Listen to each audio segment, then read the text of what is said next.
हरे कृष्णा। आज हम छठे अध्याय का 24वां श्लोक पढ़ेंगे। 6.24 स निश्चयेन योक्तव्य योगे अनिर्विणं चेतसा संकल्प प्रभवान कामान त्यक्त्वा सर्वान् अशेषतः मनसा एव इंद्रिय ग्रामम विनियम्य समन्तता। 3 लाइनों का श्लोक है ये। इसका अर्थ है, मनुष्य को चाहिए कि संकल्प तथा श्रद्धा के साथ योगाभ्यास में लगे और पथ से विचलित न हो। उसे चाहिए कि मनोधर्म से उत्पन्न समस्त इच्छाओं को निरपवाद रूप से त्याग दे और इस प्रकार मन के द्वारा सभी ओर से इंद्रियों को वश में करे।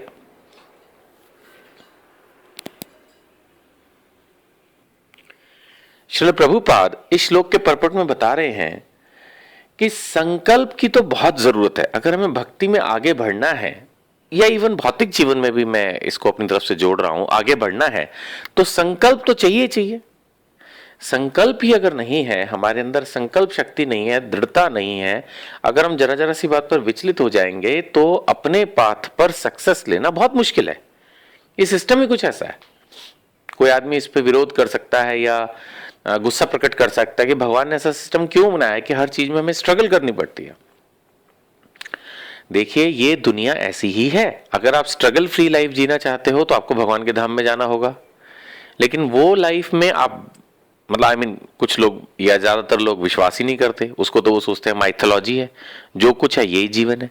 तो इस जीवन की तो फिर जो गाथा है वो गीता के अनुसार यही है कि यहां पर आपको सफलता के लिए संकल्प शक्ति चाहिए। चाहे आपको भक्ति में प्रगति करनी है, चाहे आपको भौतिक जीवन में प्रगति करनी है, संकल्प की बहुत जरूरत है। जब तक आपके अंदर दृढ़ता नहीं है और आप अगर छोटी छोटी बात पे विचलित हो जाते हैं तो सफलता में मुश्किल आ सकती है। दृढ़ता के साथ लगे रहना पड़ता है और ये भक्ति पर तो खासकर एप्लीकेबल है। और साथ साथ यहां पर भगवान स्वयं बता रहे हैं कि संकल्प तथा श्रद्धा के साथ लगना है। श्रद्धा होनी भी बहुत जरूरी है। अगर किसी चीज पे आपको विश्वास ही नहीं कि ये चीज सही है, ये प्रोसेस सही है।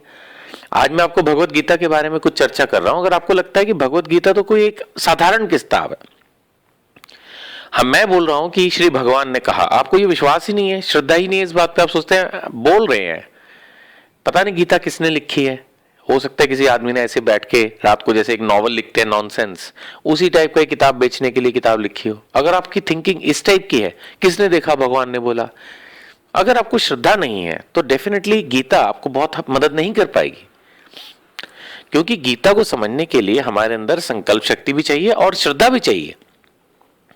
अगर हमें इस बात पर विश्वास ही नहीं कि ये भगवान स्वयं श्री कृष्ण भगवान ने ये भगवत गीता कही है, तो हमें ये एक साधारण बात लगेगी। ये तो हमारे जीवन में भी होता है। अगर हम किसी व्यक्ति को बहुत महान समझते हैं तो उसकी कही हुई किसी भी बात को हम ध्यान से सुनते हैं और उसको फॉलो करने की भी कोशिश करते हैं। और अगर हमें सामने वाला बंदा बेवकूफ लगता है या कोई साधारण मनुष्य लगता है तो या तो हम उसकी बात सुनते ही नहीं या फॉलो करने का तो फिर सवाल ही नहीं पैदा होता। तो हमारे अंदर ये श्रद्धा होनी बहुत जरूरी है कि जो भगवत गीता यथारूप श्रील प्रभुपाद जी ने लिखी है वो एकदम ऑथेंटिकेटेड बुक है और उसके ऊपर जो पर्पट्स उन्होंने दिए हैं वो एकदम सही है। और भगवान कृष्ण ने जो बात कही वो सिर्फ अर्जुन के लिए नहीं, हमारे लिए भी है। और वो 5000 साल पहले कही गई या करोड़ों साल पहले भी जैसे बताया जाता है चौथे अध्याय में कही गई, वो आज भी एज इट इज एप्लीकेबल है और सभी के लिए एप्लीकेबल है। जब इन बातों पे हमें श्रद्धा होगी, विश्वास होगा, तब भगवत गीता सही से समझ में आनी शुरू होगी और हमारे जीवन में इससे हमें उन्नति मिलनी शुरू होगी। तो इस श्लोक में यही बताया जा रहा है कि अगर हमें भक्ति में आगे बढ़ना है तो हमारे अंदर संकल्प तथा श्रद्धा होनी चाहिए और ये एकदम से नहीं आएगी। इसीलिए भगवान ने कहा है कि संकल्प तथा श्रद्धा के साथ योगाभ्यास में लगो। इसका मतलब हमें अभ्यास करना होगा। एक ही दिन में सफलता नहीं मिलेगी, एफर्ट करने होंगे, लगे रहना होगा और एक दिन फिर सफलता निश्चित मिलेगी। आगे ये भी बताया जा रहा है कि हमारे अंदर जितनी भी इच्छाएं आए हमें चाहिए कि उन्हें त्याग दे। देखिए, अगर हम अपनी इच्छाओं को बढ़ाते रहेंगे, हर समय अपनी इच्छाओं को पूरा करने की कोशिश करेंगे, मन को वश में नहीं करेंगे, तो भक्ति में और भौतिक जीवन में सफलता में मुश्किलें आ सकती हैं।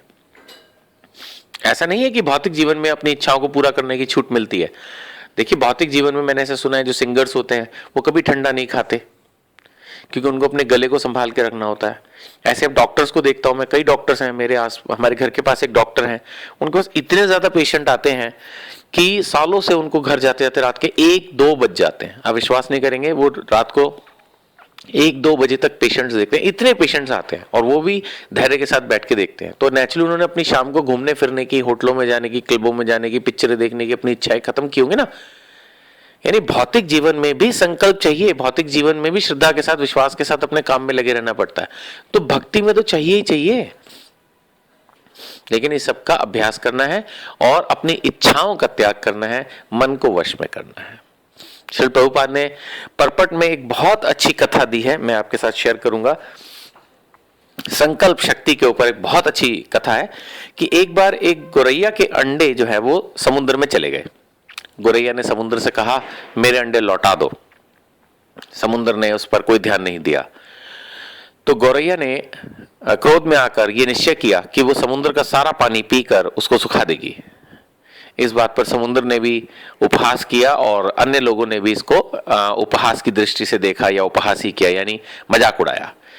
लेकिन गोरैया जो है वो दृढ़ निश्चयी थी, वो अपने निश्चय में लग गई और वो अपनी नन्ही सी चोंच से थोड़ा थोड़ा पानी पीकर बाहर निकालकर फेंकने लगी।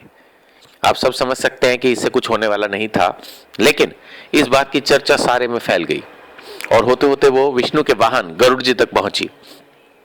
गरुड़ जी ने फिर अपनी छोटी बहन पक्षी बहन को हेल्प करने की सोची और वो उसके पास आए और उसकी सारी बात सुनी और देखी। प्रभावित होकर उन्होंने उसे सहायता करने का वायदा किया और इस पर उन्होंने फिर समुद्र से बात की कि या तो तुम इसके अंडे लौटा दो, नहीं तो अब मैं इसी कार्य में लग जाऊंगा। क्योंकि वो विष्णु जी से कनेक्टेड हैं गरुड़ जी और उनमें अपनी भी असीम शक्ति है, इस बात से समुद्र भयभीत हुआ और उसने गोरैया के अंडे लौटा दिए।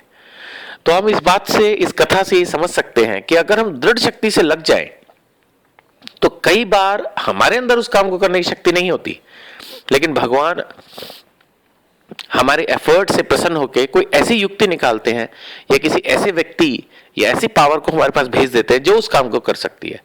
बट उस चीज के लिए हमें पहले इंप्रेस करना होता है भगवान को अपने सच्चे हृदय से एफर्ट करके।